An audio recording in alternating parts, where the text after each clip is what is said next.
Morning folks, Kevin here. Well, it's March 4th, 2025. It's a Tuesday, and I thought I'd give you a quick update this morning. The temperature's supposed to rise today to get into the 40s. Yesterday, well, you can see the ground, it's compacted some, but all the ice is completely covered with a few inches, and I guess we got between 2 and 4 inches. Yesterday, before I left for jury duty, I drove up and down the driveway with Thor, the Cybertruck, a bunch of times to pack down the snow so that Thea could get out to get to her appointment. and so I'll just tell you a little bit about yesterday. I'll start off with I may come out here after breakfast and do some work out here as well. Not much has changed here. The day before yesterday, we had some real high winds, and it was just crazy here, really dangerous. I was really worried about a lot more damage going on, especially up there to the second story where the wall of that building there, the south wall, is ripped away up there, and the rain and snow and the high winds were just blowing everything right in there. So that's part of today's story as well. But yesterday, as I mentioned before, I had jury duty. Now, probably 10-12 years ago, maybe a little bit longer, I was called for jury duty as well, and I wasn't selected at that time, 10-12 years ago, for actually being a juror. The first people that were selected all ended up being part of the jury. But you got to hear the defense attorney make statements and all, and I got to say, I thought that guy was pretty terrible. I thought the whole system was somewhat very disorganized, and that was in a nearby town, Fulton, New York. And it really made me question our court systems and all at that time. But anyways, I was concerned that the defendant would end up suffering as a result of having a poor attorney. But that's all I can remember about that. I mean, it's been, over a decade since I was there. But yesterday, head out of here, and it was in Pulaski, New York, and boy, was that place packed. Unlike the situation in Fulton, there were, I'm guessing, 175 people that were potential jurors, and that was impressive. And so there was no place to park, so I parked quite a ways away and went in. You go through your magnetometers and all, and make sure you're not a threat to anyone in there. But it was a real long wait initially, and one of the things that I finally, my back was bothering me sitting in those wooden benches for so long. I got up and I went over to the bailiff and I said, geez, can you tell me what's going on? We've been here about 2 hours sitting here, and now they do show you in Pulaski. The court system really did work. It was in stark contrast to what I saw in Fulton, New York. So they showed us videos about how, all about our how we're given the trial by jury as a right, but we have responsibilities, going over all of the various aspects and different components of being a jury member, all of the key elements and all. And it was, there was 2 videos that we watched with that, and that was really good. But like I said, we were sitting there almost 2 hours, and I was really sore. And I was getting thirsty. So I bring my own reverse osmosis water with us. And I was expecting it to be more like my Fulton, New York thing, that we'd be out, if we weren't selected, within an hour and a half or 2 hours. And so it was already this period of time. So I went up to the bailiff and I asked, can you tell me what's going on? He said, well, the judge is in there with the attorneys, and they may be working on a plea garden. So I was saying, oh, if they get a plea garden, a plea deal. So I thought, oh, well, we may not have to go through a week of sitting in the jury. and all. Not that I want to, I don't want to, avoid doing my civic responsibility. I'm really proud of America and that we have the right to be tried by jurors of our peers, and I think that's really, really super important. But as you can see, I have a lot going on here right now, and it is stressful. But anyways, I was committed to do my very best, and I won't tell you all the stories about there, but he told me, he said, well, that may be that they're in there and they're thinking about doing a plea bargain. So I said, okay. So I went out to my truck, got my water, got to stretch, move around some. I was really getting achy sitting there for so long. I'm just not used to sitting for a 2-hour period. And it looked like I was going to be there a hell of a lot longer. So went out, got my water, came back in, got run through the magnetometer and the wand, all of that stuff again. And so sitting there a bit longer, and then the judge came out, and the attorneys came out, and the defendant came out, and they all sat in their respective locations. And the judge went through a whole... Now, this judge, if anybody ever has to go through a criminal proceeding, this is the sort of judge you want. He was very conscientious, very thorough, going over all of the responsibilities, all of the various aspects of the assumption of innocence, and that the state has to prove that the person is guilty. It isn't the responsibility of the defendant. But I mean, I'm over-shortening it. I was very impressed with this judge, and I think he did an A+ job, 5-star rating. And so he went through all of his possibilities, and then they did like a lottery, just like bingo, rolling all of our numbers. I was number 23, potential juror number 23.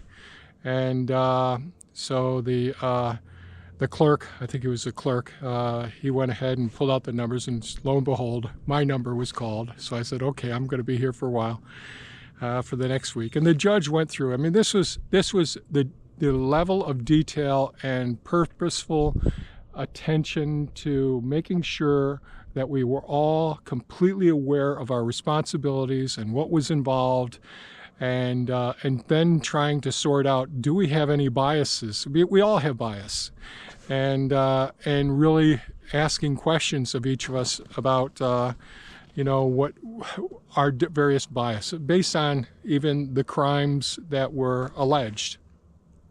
And they were lengthy. So, it was one of those things, and I won't go into too much detail at this point.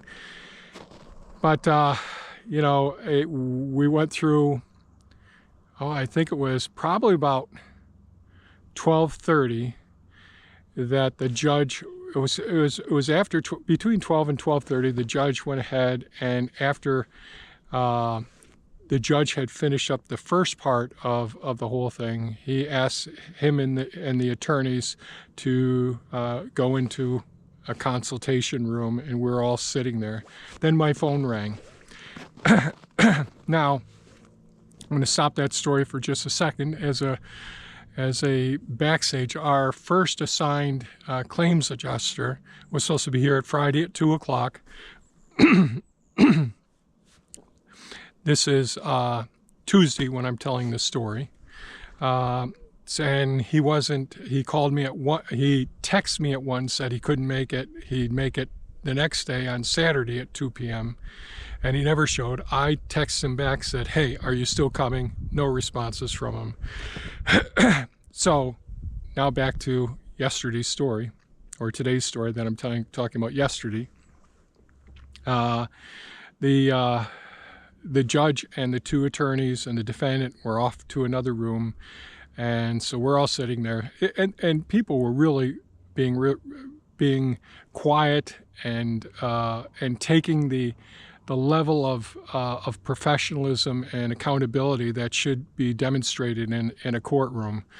everyone is still being very quiet, very reserved, and all. And so my phone rang, so I answered it since the judge and the attorneys were out there. And a gentleman named Jacob said, "Hey, I'm your new claims adjuster that's been assigned to your case.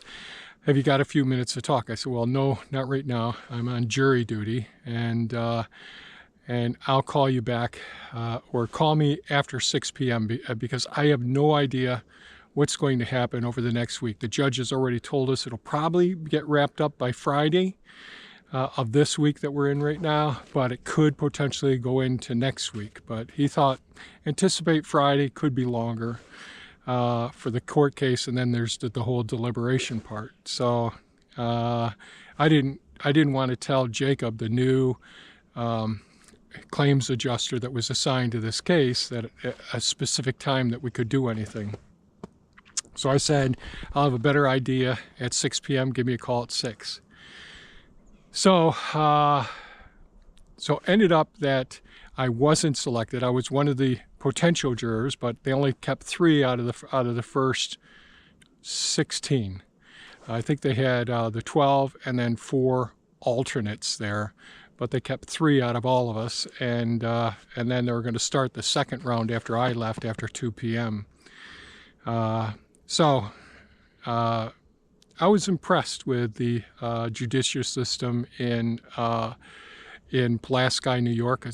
This part of Oswego County, the county that we live in.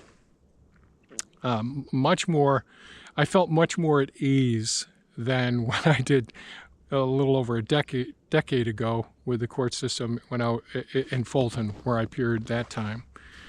So, and I won't have to appear again for probably another 10 years. I believe that that's the rule.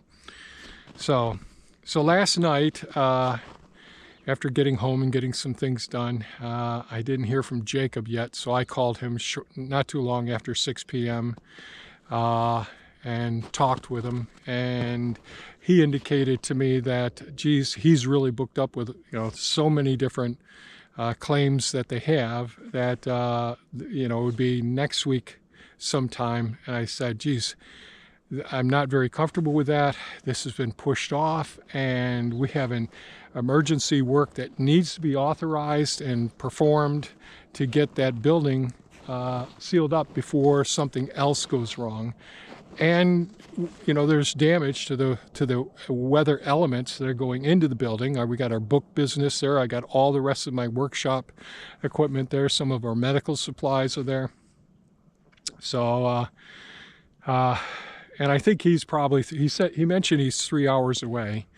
But I said, I really need to get someone else in to get here and at least do the emergency assessment so we can get some security locked up so that more damage isn't done as a result of the insurance company's negligence.